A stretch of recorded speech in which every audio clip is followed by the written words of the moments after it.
Hello guys, how are you? I hope you're doing well. Today we're going to be doing something different, so pay attention, okay? Today we're going to be learning about this thing called modular construction. What is it and how do you start to use it? Simply put, modular construction is a method of building with repeated sections called modules. Yes, just like Legos. If you have used Legos before, you have engaged in modular construction. Each Lego brick is a little module that can be added to build something. But why am I telling you this? Well, because modular construction is a good way of understanding the work of Colombian artist Edgar Negret. Negret was a Colombian artist that used modular construction to create his unique sculptures. He was also interested in themes like Latin American and Colombian identity. Fiesta Andina, for instance, represents the colorful holidays that indigenous people had in Native America. This sculpture, for instance, is called La Gran Cascada, and you can see it at the Parque El Virrey. It's a little run down, but it's a beautiful public sculpture. Note that the construction is made of modular elements. This next example also shows a modular construction that represents La Cordillera de los Andes. In this final example, we see a modular construction that represents a butterfly. In today's class, we're going to be making 20 of these little triangle modules. So follow the instructions, and by the end of the class, you should have something like this. Alright guys, for today's class, we're going to be using a pencil, a ruler, color paper, a piece of cardboard, and some type of glue. Okay, so the first thing we're going to do is we're going to create a kind of stencil or template. So if you want to have a triangle that looks like this, you want to have to cut it from a piece of cardboard that looks like this. So once you have your triangle here, you can come to your piece of paper and you can start making modules. So you can start from the corner like this, right? And then you can flip it.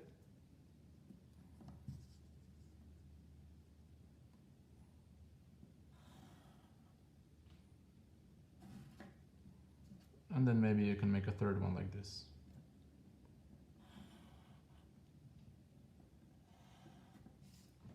And that should leave you with 3 triangles in a sequence.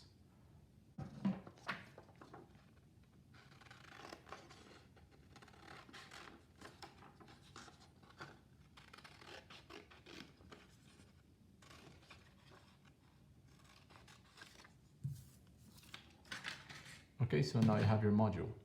And since you have your lines, you know exactly where to fold. You don't have to make all the folds, but for this case, I'm going to fold all these 2 lines we have here. So we have this one, and now we have this one.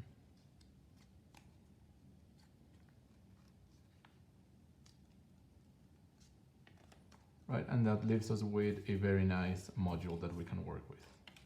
You can flip it, you can use it like this, you can let it fall, you can do all kinds of things.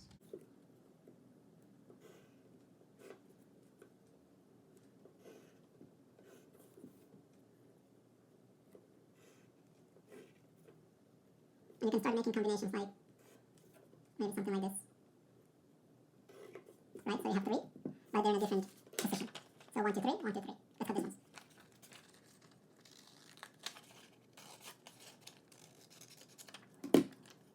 You can cut them in any directions you want, okay? In any direction. So this one, for this one, I'm going to do this. Right? So we have this one, and maybe we can have this one here.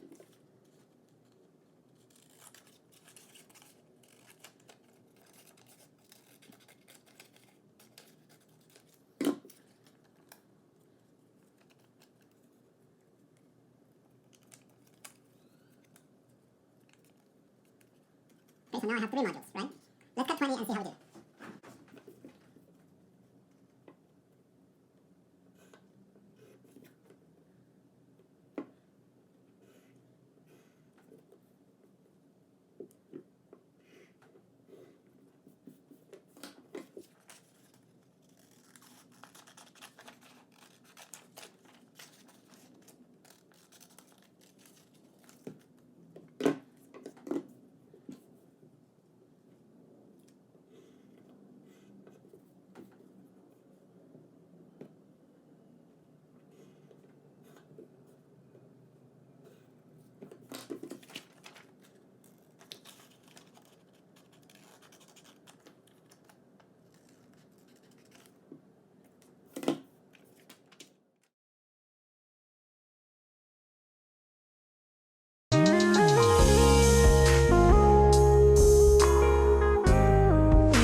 Okay guys, so I thought it would be fun to have a different color to add a little bit more interest to our project. So if you can find a color paper that is different from the one you started with, that would be also very cool. If you don't have any, it's fine, just continue with the one you have.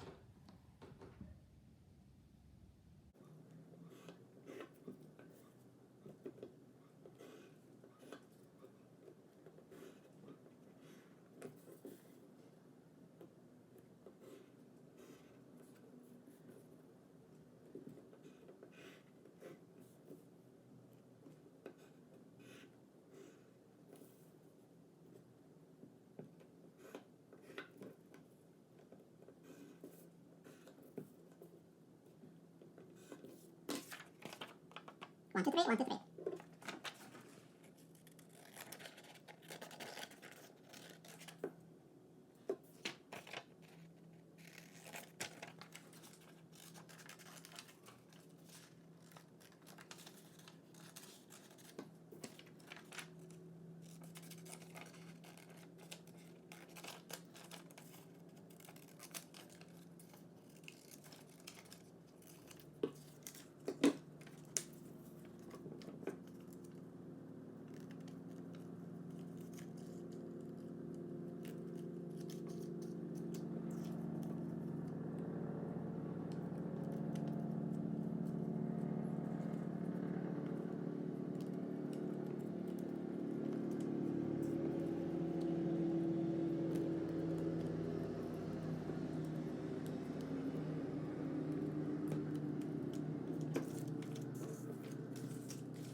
Okay guys, I want to stop here because I want to show you something. So after cutting these modules from this piece of paper, which look like this, you end up with all these very, very interesting shapes, okay? So pay attention to the leftovers of the paper that you cut, because this is a very interesting shape that you can, maybe we can use later as a kind of base or as a starting point for our sculptures. So for instance, if I have this, maybe I can start laying my sculpture around or starting from some of the points in this base, right? So for instance, if I do something like this, we can start having a kind of starting point for our sculpture. Okay, so just keep that in mind. Make the folds, but also pay attention to the cutouts of the leftovers. Okay, the leftover cutouts, I'm sorry. Okay, by the end of the class, you should have something like this: 20 triangle modules that are ready for use. Have them safely stored so that we can use them next week. See you later, guys.